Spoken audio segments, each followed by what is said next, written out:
Okay, let's see if we know what we're doing with the power rule. 6x to the third power they give us, and they say what is the derivative.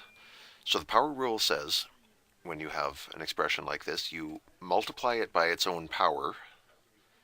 So we take this and multiply it by 3.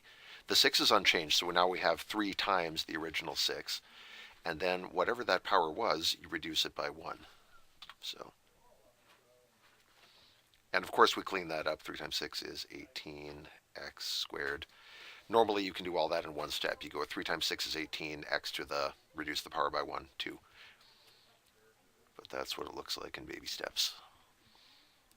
Root x isn't really workable in this form, and I hope you get used to, when you see an expression like this, quickly turning it into a numeric power. Because once you have that, the power rule works.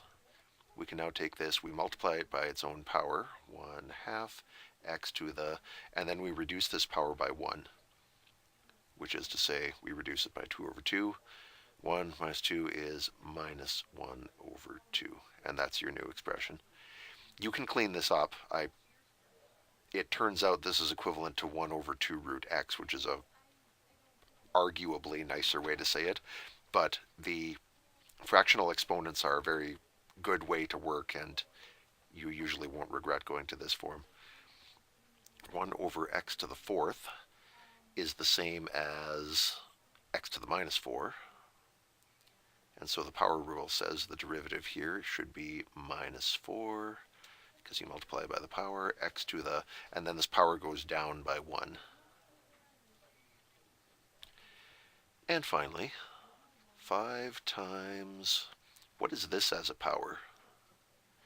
We've got x to the fourth power and also third root, which is written like so, fourth power, third root.